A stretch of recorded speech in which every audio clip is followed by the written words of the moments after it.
நீங்க ஒரு ப்ராப்பர்ட்டி ஓனரா இருக்கீங்கன்னா, இந்த ஸ்கேம பத்தி நீங்க அவசியம் தெரிஞ்சே ஆகணும். இன்கேஸ் நீங்க ஒரு ப்ராப்பர்ட்டி ஓனர் இன்னும் ஆகலன்னா, உங்களுக்கு தெரிஞ்ச ப்ராப்பர்ட்டி ஓனர்ஸ்க்கு மறக்காம இப்பவே இந்த வீடியோவ ஷேர் பண்ணி விட்டுருங்க. பிகாஸ் இது ரொம்பவே இம்பார்ட்டன்ட். இந்த ஸ்கேம் எப்படி ஒர்க் ஆகும்ன்ட்டு இப்ப நான் சொல்றேன். ஒரு டெனன்ட் வந்து உள்ள வருவாரு. வந்ததுக்கப்புறம் உங்களுக்கு 6 to 12 மந்த்ஸ்க்கான அட்வான்ஸ முன்கூட்டியே குடுத்துருவாரு. குடுத்துட்டு உங்களுக்கு எல்லாமே நல்லா தான் போயிட்டு இருக்கும். பட் ஒரு 1 ஆர் 2 மந்த்ஸ்க்கு அப்புறமா திடீர்னு அவங்க வந்து அவசரம். நாங்க இப்பவே வீடு காலி பண்ணிட்டு அவசியம் ஹோம் டவுனுக்கு போயே ஆகணும். அப்படின்ட்டு சொல்லிட்டு எல்லாத்தையுமே காலி பண்ணிட்டு போயிடுவாங்க. உங்கள்ட்ட இருந்து அட்வான்ஸ் காசு கூட வாங்க மாட்டாங்க. அப்படியே போயிடுவாங்க.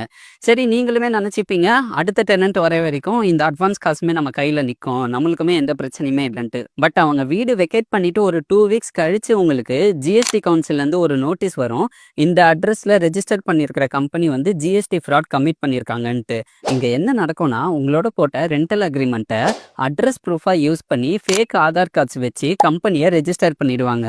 அன்ஃபார்ச்சுனேட்டா ரூல்ஸ் படி ப்ராப்பர்ட்டியோட ஓனருமே இந்த ஃப்ராடுக்கு லயபிளா இருக்கிற மாதிரி ஆயிடும். இதை நீங்க எப்படி தவிர்த்துக்கலாம்னா, உங்களோட ரெண்டல் அக்ரிமெண்ட்ல ஒரு சின்ன கிளாஸை போட்டு தான், this property is rented out solely for residential purposes and cannot be used for GST registration or any commercial activity. Any such use requires my explicit approval. இந்த கிளாஸை நீங்க உங்களோட டெனன்ட்ஸ் கிட்ட உங்களோட ரெண்டல் அக்ரிமெண்ட்ல இன்க்ளூட் பண்ணிட்டீங்கன்னா, அப்போ உங்களோட ப்ராப்பர்ட்டியை இந்த மாதிரியான ஃப்ராடுலண்ட் ஆக்டிவிட்டீஸ்க்கு கண்டிப்பா யூஸ் பண்ண முடியாது. இந்த வீடியோவை